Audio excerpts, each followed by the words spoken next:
Imagine if every ounce of doubt you've ever felt, every pause before you spoke, every hesitation before you acted, suddenly vanished. Imagine moving through the world with the unshakable certainty that everything you do bends reality toward your will. That's not arrogance, that's power. And Machiavelli understood it better than anyone alive or dead. The truth is, self-doubt isn't humility, it's submission. It's the silent leash that keeps you from ruling your own life. The Machiavellian method to erase self-doubt isn't about convincing yourself you're confident. It's about becoming the kind of person who no longer requires permission to exist. The first rule is brutal honesty. You don't lack confidence because you don't believe in yourself. You lack it because you've been trained to outsource your worth. From childhood, you were conditioned to wait for approval. You waited for praise, for validation, for someone to tell you that what you said or did was right. But the more you depended on those external affirmations, the more fragile you became. Machiavelli would have called this the psychology of dependency. When your sense of self relies on others' perception, you are not the master, you're the slave. To become your own god, you must reverse the hierarchy. The world does not decide your value, you do. But here's the trick. You cannot just affirm this intellectually. You must prove it through action, because belief follows demonstration, not the other way around. Machiavelli would say that a prince doesn't become feared by thinking he's powerful. He becomes feared by acting in ways that produce power. Confidence, in his world, is a political weapon earned through repetition of control. So every time you hesitate, you must act instead. Every time your mind whispers, "What if I fail?" you reply through motion. Action is the Machiavellian cure for self-doubt. But there's something deeper, something people rarely understand. Doubt thrives in the absence of direction. When you don't know exactly what you're trying to achieve, your mind fills the vacuum with questions, insecurities, fears. Machiavelli would have called this the fog of indecision. To clear it, you must design your own doctrine. Not a list of goals, but laws. Immutable personal laws that dictate your conduct regardless of circumstance. For instance, I do not explain myself to those who question me. I never chase what retreats. I make decisions quickly and correct them slowly. These are not motivational quotes. They are psychological weapons that sculpt your inner authority. Because authority doesn't come from titles. It comes from inner laws enforced with ruthless consistency. When you break your own rules, even privately, you confirm your unworthiness to yourself. That's why Machiavelli warned rulers never to appear indecisive, even in private councils. Doubt spreads like a rumor. It infects your own judgment. But when your word to yourself becomes final, you begin to experience what he would call divine autonomy. You stop needing faith in others, because your faith in your own ability replaces it. And that's where most people get it wrong. They try to silence doubt by building confidence. But confidence is reactive. It depends on past success. Power is proactive. It creates success. The Machiavellian way is to bypass the emotional tug-of-war entirely. You do not argue with doubt. You dominate it through precision and control. You treat your mind like a state, and self-doubt like treason. It must be crushed, not debated. Every insecure thought that enters your mind should be handled like a spy, spreading misinformation. You interrogate it. Who sent you? What's your purpose? If it cannot serve your growth, exile it. Still, the path to internal supremacy demands something uncomfortable: solitude. Machiavelli once wrote that a ruler must learn to rely on his own counsel. That's because when you're surrounded by others, their fears start to infect your resolve. You can't become your own god if you're constantly surrounded by believers of other gods, be it religion, culture, or social expectations. True Machiavellian strength comes from isolation, not loneliness, but isolation as purification. You separate yourself from the herd until your thoughts no longer echo theirs. Only then do you begin to hear your true voice, the one buried beneath years of compromise. And when you find that voice, you'll notice it doesn't sound confident. It sounds calm. Real power is quiet. The loud ones, the boastful, the performative, they're not powerful. They're trying to convince themselves. Machiavellian self-belief doesn't require performance. It radiates from composure. That's why when you walk into a room and say little, people sense something. They sense a person who doesn't need to prove anything, because doubt manifests through overcompensation. The one who speaks less, but moves with intention, commands attention naturally. But to reach that level, you must master emotional containment. The masses react to emotion. The Machiavellian manipulates it. Self-doubt often begins as emotional chaos, a storm of fear, envy, or uncertainty. To overcome it, you must treat emotion like a subordinate. Listen to it, but never obey it. When fear says, "You're not ready," you respond like a ruler would to a trembling advisor. Your concern is noted. Now step aside. This is how you train your psyche to obey you. Over time, your emotions begin to submit. They stop fighting your command, because you've established dominance within your own mind. It's not about never feeling fear. It's about never allowing fear to feel at home in you. Machiavelli taught that a ruler's greatest enemy is unpredictability within his own walls. If your emotions are the courtiers of your mind, you must be their prince. The moment one emotion gains too much influence, pity, guilt, anxiety, you risk rebellion. The self-doubt that follows isn't random. It's the consequence of poor governance. But when every emotion knows its place, when every impulse waits for your command, you begin to rule your inner kingdom like a god does, through order, not chaos. And from that order comes a terrifying kind of peace, the peace of one who no longer needs anything from anyone. The more you stop needing validation, the more power you gain, because dependency is the origin of all weakness. Think about it. If someone can take away your sense of worth simply by disapproving of you, then they already own you. But when your worth becomes self-issued, when it's something you mint internally, like currency, no one can devalue you. That's the Machiavellian secret. The world stops controlling you the moment you stop needing its permission. But there's one more thing. The world rewards those who seem inevitable. Doubt makes you look optional. You must train your presence to feel certain, even when your plans are uncertain. The Machiavellian method doesn't require you to be right. It requires you to appear unshakable. The perception of certainty becomes its own kind of truth. People follow those who look like they know where they're going, even if they don't. The Machiavellian ruler uses this to his advantage. He doesn't wait to feel confident, to act confidently. He acts first, lets results catch up later, and by the time they do, everyone believes he knew all along. This is the paradox of power. Doubt only disappears once you act as though it never existed.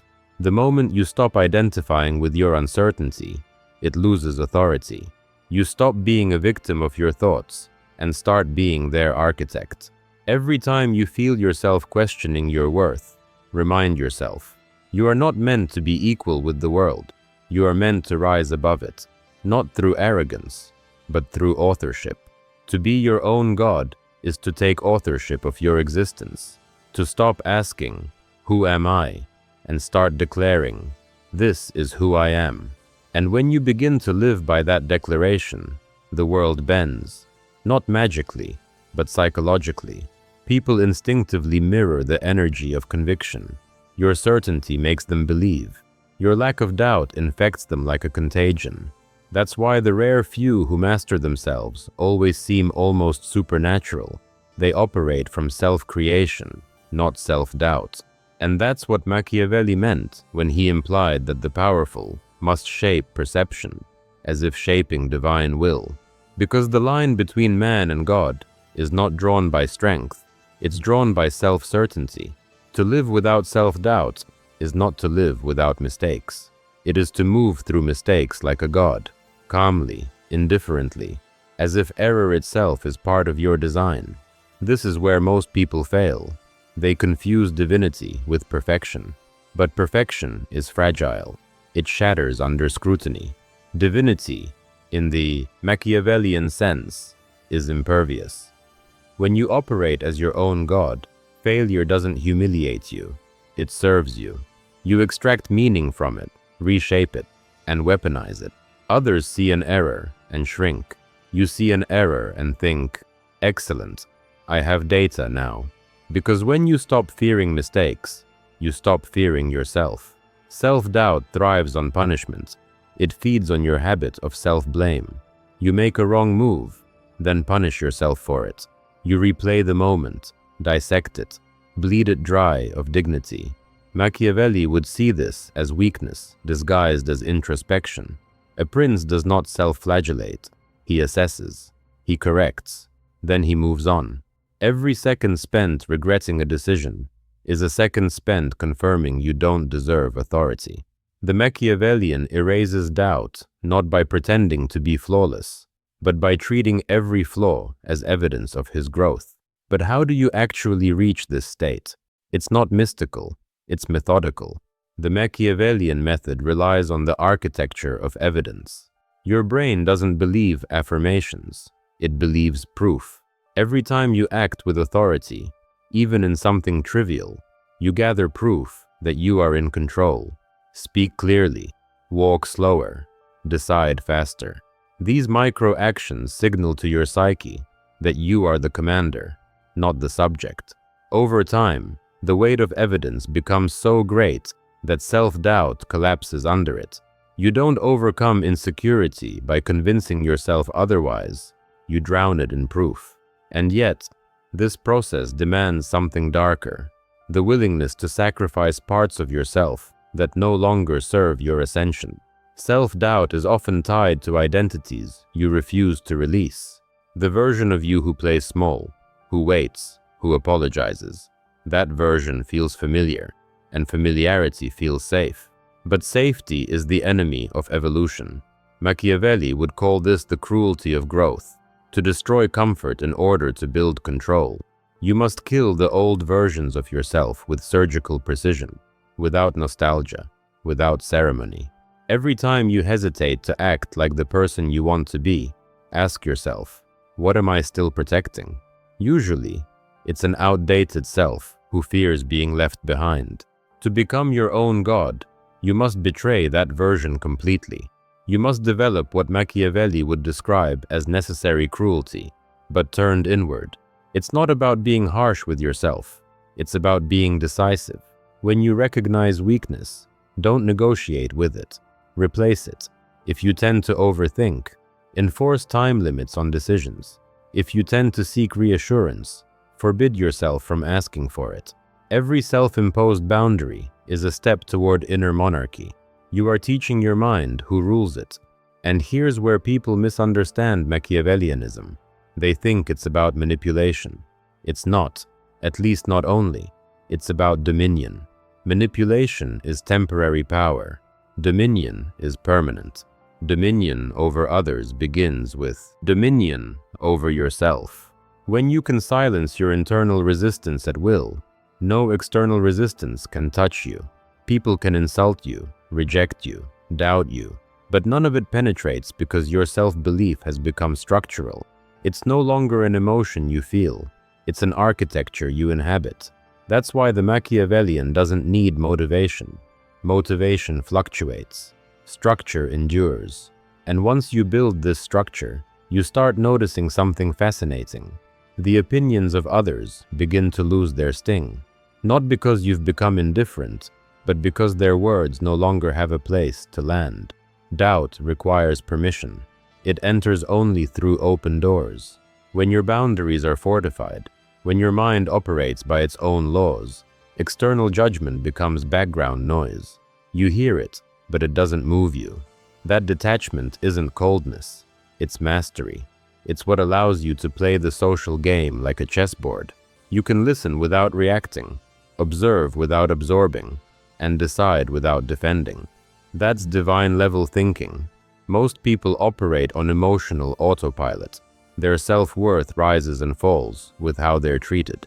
But when you embody the Machiavellian method, your internal value is fixed, non-negotiable. That's what gives your presence gravity. People can sense when someone is internally immovable. They instinctively respect it, even when they don't understand it. But there is another layer to this: belief engineering.